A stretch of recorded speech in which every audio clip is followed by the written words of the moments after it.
Jesus reprova a avareza. Nesse ponto, um homem que estava no meio da multidão lhe falou: Mestre, ordena a meu irmão que reparta comigo a herança. Mas Jesus lhe respondeu: Homem, quem me constituiu juiz ou partidor entre vós? Então lhes recomendou: Tende cuidado e guardai-vos de toda e qualquer avareza, porque a vida de um homem não consiste na abundância dos bens que ele possui. E lhes proferiu ainda uma parábola dizendo: O campo de um homem rico produziu com abundância, e arrazoava consigo mesmo, dizendo: Que farei, pois não tenho onde recolher os meus frutos? E disse: Farei isto: destruirei os meus celeiros, reconstruí-los-ei maiores, e aí recolherei todo o meu produto e todos os meus bens. Então direi à minha alma: Tens em depósito muitos bens para muitos anos. Descansa, come, bebe e regala-te. Mas Deus lhe disse: Louco, esta noite te pedirão a tua alma. E o que tens preparado, para quem será? Assim é o que entesoura para si mesmo e não é rico para com Deus. Até aqui. 259 cavalos da raça manga larga machador, 4.200.000 reais. 4 apartamentos em São Paulo, 6 milhões de reais.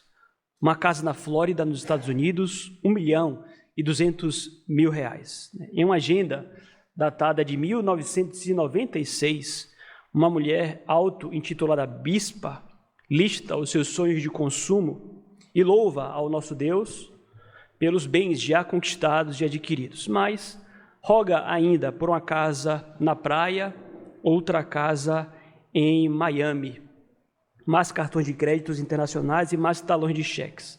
10 anos depois, conforme o levantamento feito pelo Ministério Público, ela conseguiu tudo o que queria e muito mais. E ao lado do seu marido, intitulado também apóstolo, a si mesmo se colocavam como exemplos de um casal que era profundamente abençoado pelo Senhor.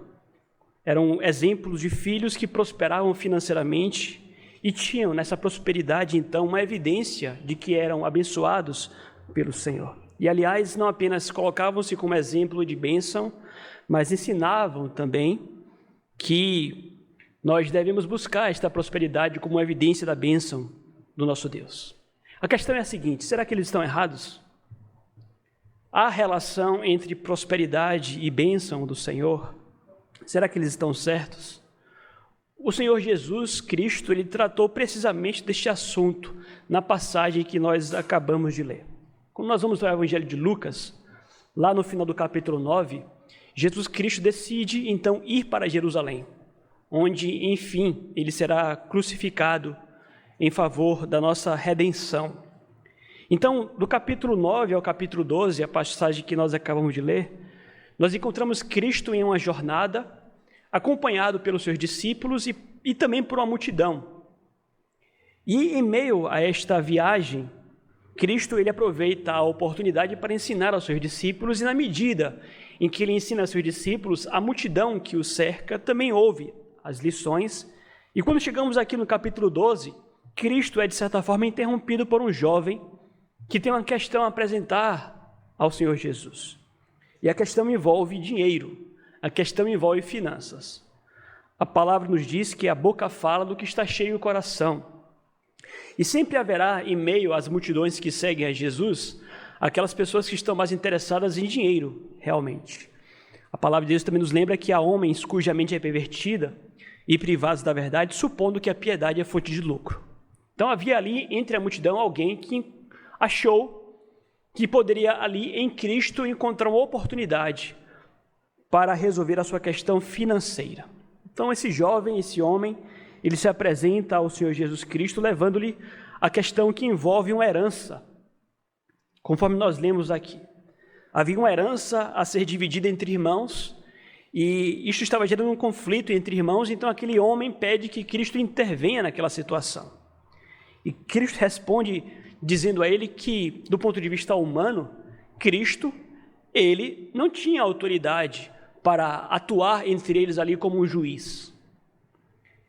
Interessante porque naquele contexto, algumas questões eram levadas a serem tratadas dentro do sinédrio por uma espécie de tribunal que ali colocava em prática a legislação e terminavam por julgar algumas questões. Mas nós lemos aqui a resposta de Cristo, versículo 14, acompanhe comigo. Mas Jesus lhe respondeu: homem, quem me constituiu juiz ou partidor entre vós? Cristo reconhece que, do ponto de vista humano, ele não foi investido com essa autoridade de juiz naquele contexto. E Cristo responde que ele não pode tomar uma decisão em favor dele contra o seu irmão. Mas o que nos interessa? Cristo aproveita aquela ocasião, aproveita aquele pedido acerca daquela herança para levar aos seus discípulos, aquele homem também, e toda a multidão que o cercava, lições preciosas acerca de dinheiro. Qual seria a sua relação com bênção ou mesmo com avareza? Então, conhecendo o coração daquele homem, Cristo, ele de imediato identifica ali a avareza e o adverte. Versículo 15, acompanhe comigo. Então lhes recomendou: tende cuidado e guardai-vos de toda e qualquer avareza, porque a vida de um homem não consiste na abundância de bens que ele possui. Vejam, já naquele tempo havia uma ideia muito forte de que a bênção de Deus estava relacionada com a prosperidade. Se você fosse próspero, tivesse muitos filhos, tivesse saúde, isso seriam evidências de que você era um filho abençoado pelo Senhor. O exemplo que nós temos disto é o que aconteceu com Jó. Quando Jó perdeu os seus bens, perdeu a sua família e perdeu a sua saúde, a conclusão que os amigos de Jó chegaram é que Jó estava em pecado, que Jó estava debaixo do desprazer ou do desgosto de Deus. Porque entre os judeus havia esta ideia muito enraizada de que saúde, prosperidade, família grande, isto seriam evidências da bênção do Senhor. Então vejam, Cristo aproveita a ocasião aqui para corrigir este pensamento e para mostrar para aquele homem que os bens que ele desejava, longe de apontarem para a bênção do Senhor, estavam indicando ao fato de que ele possuía um coração muito avarento. Então, a tese principal aqui dessa passagem é a seguinte: a abundância de bens de um homem, longe de revelar bênção, pode revelar avareza. E nós sabemos o conceito de avareza. A avareza é o que nós conhecemos em termos populares como o mão de vaca. Aquela pessoa que nunca está disposta a compartilhar o que tem. Pelo contrário, a pessoa quer sempre mais. É o mão de vaca, é o avarento. Então, a abundância de bens pode revelar não bênção, mas a avareza no coração do homem. E quando é que isso acontece? Nós encontramos aqui na passagem 3 situações em que a abundância de bens pode revelar esta avareza. Primeiro, quando o homem ele decide recolher para si, e exclusivamente para si, tudo o que ele possui. Vejam, versículos 16 a 18, acompanhem comigo.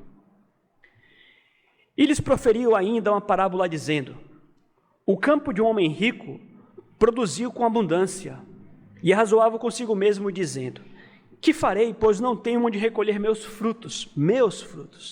E disse: farei isto, destruirei os meus celeiros, reconstruí-los-ei maiores, e aí recolherei todo o meu produto e todos os meus bens. Vejam, a intenção desse homem aqui qual é?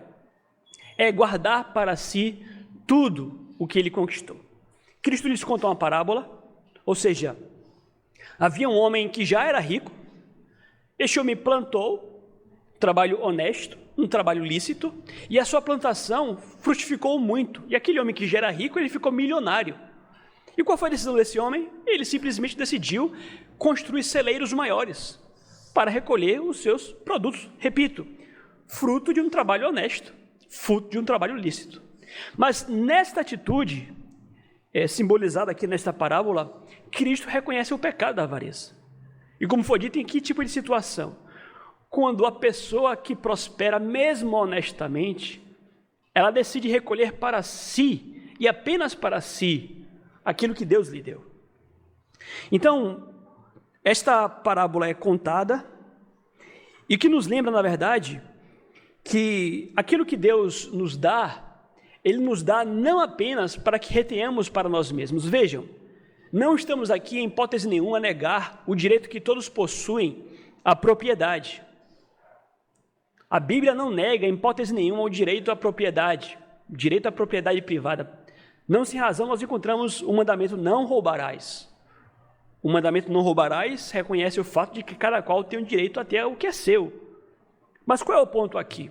Conquanto temos o direito à propriedade, conquanto possamos ter algo e possamos dizer, é meu, o problema está quando nós entendemos que aquilo que Deus dá apenas para que tenhamos como nosso. O que a Bíblia ensina é que nós temos que ter um cuidado e uma preocupação com aqueles que estão à nossa volta também. Ou seja, o que Deus lhe dá como direito. Você tem direito a propriedades, entenda dessa forma. Não porque você merece, longe disso, mas você tem o direito à propriedade.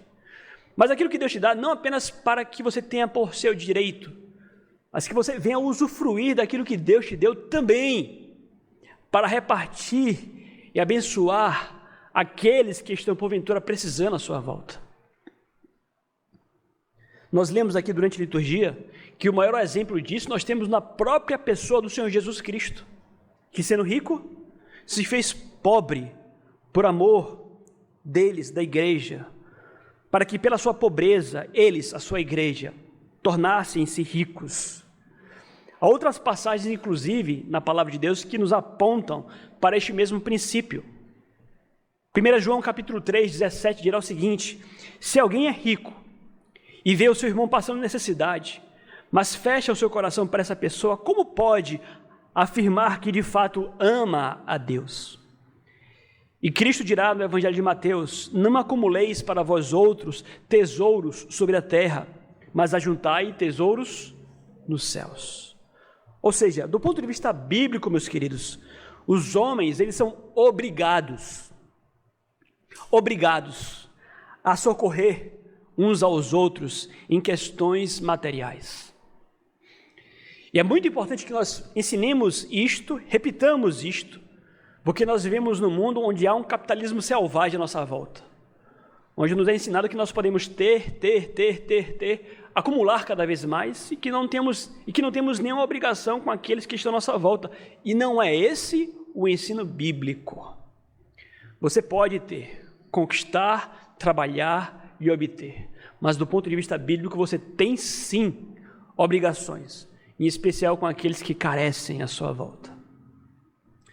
João Calvino, em Genebra, ele lutou durante muito tempo contra a estocagem de alimentos. Vejam, quem planta e colhe e vende o que planta pode cair na tentação de estocar o seu produto para que o seu preço se torne mais caro. Então, por exemplo, a pessoa plantou batata e ele teve uma grande colheita de batatas. Quando há muita batata, como há muita oferta, o preço da batata vai cair. Então, há aqueles que, quando trabalham com esse tipo de coisa, caem na tentação de estocar a batata, para que o preço do mercado da batata cresça. E Calvino teve que lutar contra isto, em Genebra, porque muitos estavam ali simplesmente decidindo encarecer o próprio produto, simplesmente pensando nos seus próprios lucros. Vejam, é um trabalho, plantar e colher é algo honesto, mas quando você visa apenas o seu lucro, e quando isso inclusive leva à pobreza de outras tantas pessoas, com certeza você já incorreu no pecado da avareza. E ele dizia: eis o trigo que seja colhido, pois bem, sobre ele derramou o nosso Senhor a sua graça e a sua bênção, para que o mundo pobre seja alimentado. Ou seja, a fartura na colheita, não tenhamos dúvidas, veio da bênção de Deus. É Deus que abençoa a colheita. E quando Ele o faz com o propósito de que outras pessoas tantas sejam alimentadas também. Eclesiastes capítulo 5, versículo 9, nos lembra que o proveito da terra é para todos. Mas, vejam, queridos, nós vivemos hoje num mundo caído. A nossa sociedade é corrompida. A nossa economia é corrompida. Os homens não se importam com os outros. O ponto é este. Cada um trabalha para si. trabalhamos para nós mesmos. E se estamos prosperando, enricando e o outro está empobrecendo, o problema é dele. Mas que reconheçamos, meus amados, que esse tipo de pensamento está relacionado à queda, à corrupção nossa. Não era este o propósito de Deus ao criar o mundo. Mas nós lembramos que Cristo veio para restaurar o que foi corrompido.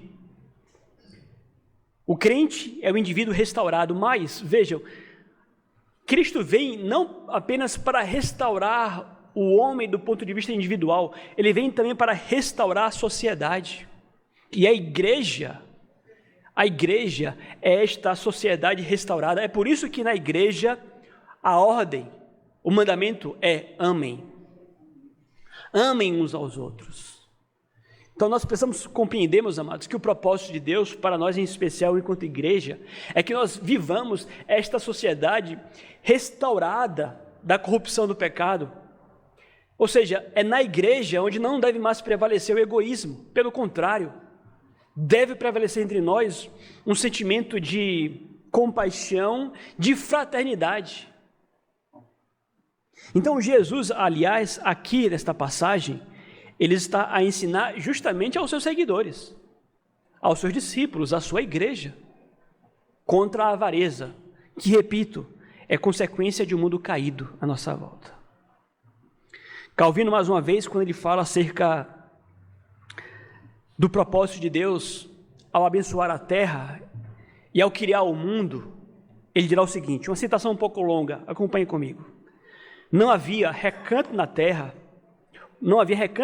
que não fosse enormemente fecundo. Isso aqui ele aponta ao Gênesis. Não havia tão somente farta cópia de alimento, mas doçura e suavidade se lhe ajuntavam ao gosto e beleza aos olhos.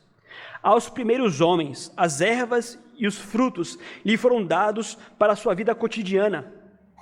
Contudo, não há dúvida nenhuma de que isso não lhes tenha sido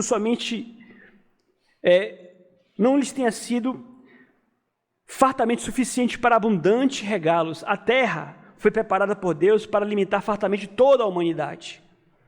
Não há multidão grande demais que a terra não basta para nutrir e sustentar. O fim desta superabundância é alegrar o homem e levá-lo a reconhecer a graciosidade de Deus. Ou seja, o propósito inicial ali no Éden era de que a terra fosse realmente enormemente fecunda para que todos pudessem se alimentar com abundância. O propósito inicial do Senhor foi este. Então, nisto nós reconhecemos que o comércio faz parte dos planos de Deus para a humanidade. Nós deveríamos trabalhar, mas deveria haver uma solidariedade econômica, algo que não existe agora numa sociedade corrompida como a nossa. Mas, como foi dito, a igreja é a sociedade restaurada. Então, não há mais lugar para a estocagem de alimentos que rompe o equilíbrio natural. Cristo, em nós, inaugura uma nova vida comunitária. Isso fica muito bem representado na Santa Ceia. A Santa Ceia é quando nós todos comemos do mesmo pão. Nós partimos o mesmo pão e comemos juntos do mesmo pão. Traz aqui a ideia também de uma sociedade restaurada.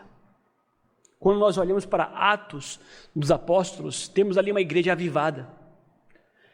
E você pode ler com muita calma depois. Uma das grandes evidências de uma igreja avivada é justamente a generosidade. Eles são generosos.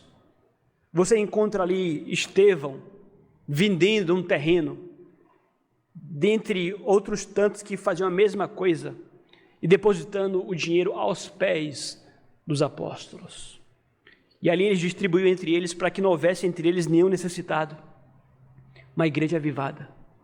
Não há espaço para a ganância, para a avareza.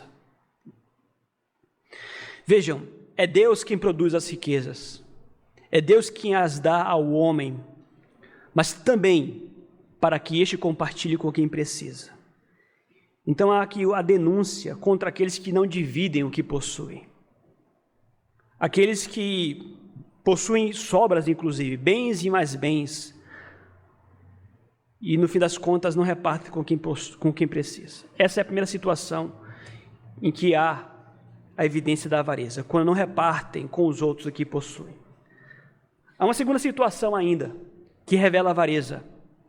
É quando a pessoa, ela enxerga em seus bens apenas uma fonte para o seu próprio prazer.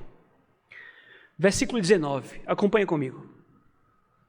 Então direi à minha alma: tens em depósito muitos bens para muitos anos. Descansa, come, bebe e regala-te. Vejam, aquele homem, como foi dito, ele trabalhou honestamente. Ele plantou e colheu. Mas ele também revela a avareza quando ele pega aquela abundante colheita e guarda com a única finalidade: descansar e se regalar. Ele apenas encontra no seu dinheiro uma oportunidade para o descanso e para o prazer. Ele não consegue enxergar nada além disto. Dinheiro, muito dinheiro, para descansar, para se aposentar e para ter muito prazer. Cristo, ele conta essa história e diz: eis aí uma situação que revela a avareza. É o tipo de comportamento que acontece dentro de um coração avarento. Vejam, a abundância de bens de um homem não deve levá-lo a enxergar nisto apenas o seu prazer. Nós não queremos aqui, em hipótese nenhuma, demonizar o prazer, longe disto. Termos regalias, termos entretenimentos, podemos gastar o dinheiro que foi obtido honestamente.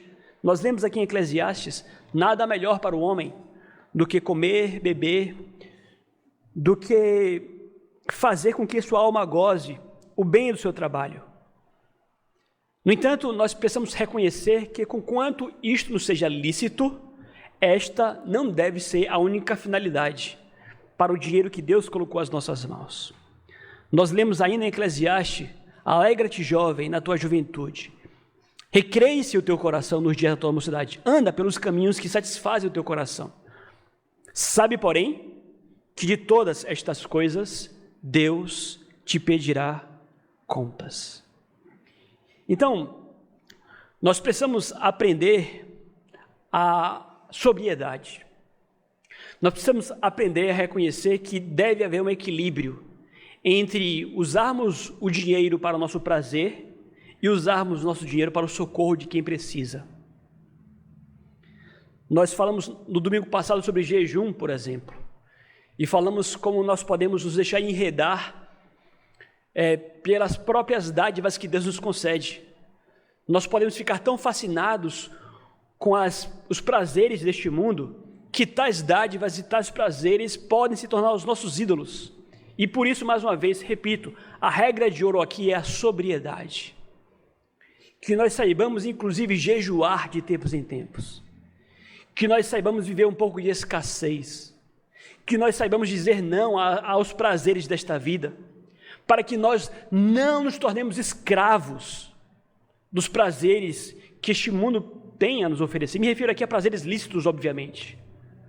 Mas isso envolve comida, isto envolve os passeios e as viagens que você pode fazer. Vejam, prazeres lícitos. Mas se não houver a sobriedade, se não houver inclusive a prática do jejum, você pode se ver escravo de tais prazeres e se ver inclusive gastando tudo aquilo que Deus tem te dado apenas em tais prazeres. Então, há aqui a denúncia deste homem. Você vai lembrar da parábola do rico e de Lázaro. E a parábola começa dizendo o seguinte: ora, havia um certo homem rico que vestia-se de púrpura e de linho finíssimo, e que todos os dias se regalava esplendidamente. Era um homem rico, um homem feliz do ponto de vista humano, festas, prazeres todos os dias, e não há um problema em você ser rico. Mas a parábola continua dizendo que à sua porta vivia um mendigo que desejava comer das migalhas que caíam da sua mesa. A parábola conclui dizendo que aquele rico foi para o inferno, porque ele enxergava em seu prazer apenas fonte para as suas regalias.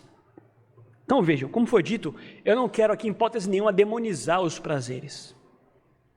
Há prazeres, inclusive, que são inúteis, mas são legítimos. Aliás, quando Deus ele cria o mundo e nos abençoa com tantas dádivas, há muitas dádivas que vêm apenas com o propósito, literalmente, de nos trazer alegria e prazer. Pensem, por exemplo, numa maçã, uma dádiva de Deus, uma comida. Mas a maçã vem não apenas para nos alimentar, Deus a fez gostosa, para que nós pudéssemos ter prazer enquanto nos alimentamos. Olhemos, por exemplo, para a natureza à nossa volta, belíssimas paisagens que nos encantam os olhos, é para o nosso prazer mesmo. Mas o problema está quando nós abusamos de tais prazeres. Um exemplo disto, não há problema em você gostar de cavalos, andar de cavalos, mas possuir 259 cavalos, avaliado em 4 milhões de reais, é você desconsiderar completamente o fato de que essa vida aqui vai passar. O que leva uma pessoa a querer ter 259 cavalos da raça manga larga, 4 apartamentos em São Paulo em 4 milhões de reais e por aí vai? A ideia aqui é a seguinte: há um erro quando os homens enxergam em seus bens apenas a fonte do seu próprio prazer. Mas há uma terceira e última situação, quando a abundância de bens pode revelar avareza. Como foi dito, quando homens prosperam e recolhem o que prosperam para si. Em segundo lugar, quando eles prosperam e usam o que receberam de Deus para o seu próprio prazer e apenas para isto. E em terceiro lugar, quando tais homens desconsideram a sua morte e a prestação de contas a Deus. Versículos 20 e 21.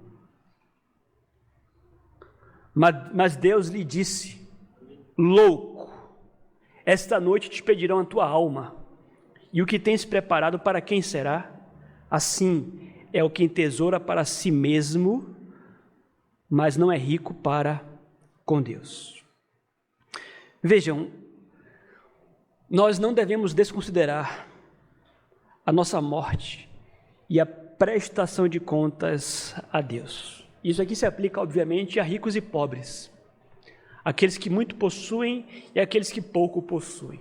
Tudo que possuímos, ricos ou pobres, nós possuímos porque foi Deus quem nos emprestou. Mas todos seremos um dia arrastados à barra do tribunal de Deus. E lá, nós vamos ter que prestar contas das nossas vidas. Nesse sentido, o que Cristo nos adverte aqui é que os ricos, em especial, precisam estar atentos à brevidade de suas vidas. A vida passa e a vida passa rápido. Vocês vão lembrar aqui do que dirá Tiago, capítulo 4, versículo 17. Vós não sabeis o que sucederá amanhã. Que é a vossa vida? Sois apenas como neblina, que por um instante aparece e logo se dissipa. A vida passa, e a vida passa rápido.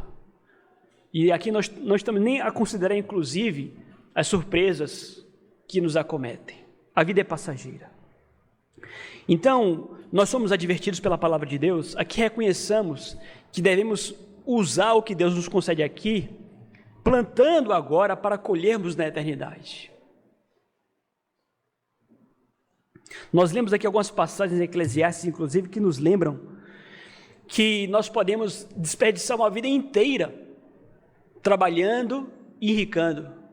Nós podemos literalmente gastar e empenhar uma vida inteira com todos os dons que Deus nos deu, simplesmente para que venhamos amontoar uma fortuna que aqui vai ficar. Aliás, alguém já dizia que nós nunca vimos caminhão de mudança em velório, porque ninguém leva o que deixou aqui e o que produziu aqui. E a advertência é precisamente esta: o fim do nosso trabalho, o fim das nossas vidas não é acumular tesouros aqui na terra. A Bíblia traz esta verdade e de forma repetitiva, enfática, abundante. Aliás, a palavra traduzida aqui por te pedirão ela merece uma atenção especial, porque significa pedir de volta. É literalmente prestação de contas. Meu filho, o que foi que você fez com o que eu te dei? Sabe isso aqui que você teve? Aliás, que você teve mais do que os outros tiveram, fui eu que te dei. E o que foi que você fez com isso aqui que eu te dei? De que forma o meu nome foi glorificado com isso aqui que eu te dei? É exatamente disto que esta parábola está falando. Então vejam, é o sonho do brasileiro. É ir na lotérica, jogar na loteria, ganhar uma bolada e se aposentar. É o sonho americano. Trabalhar, juntar tanto dinheiro que aos 60 possa se regalar. Cristo diz, cuidado. O propósito da vida não é esse não. Cuidado com os seus sonhos de aposentadoria. Cuidado com os seus sonhos de aposentadoria. O propósito da vida não é esse não. Descanse, óbvio. Não estamos aqui também a demonizar a aposentadoria, cada um tem o seu ciclo de vida.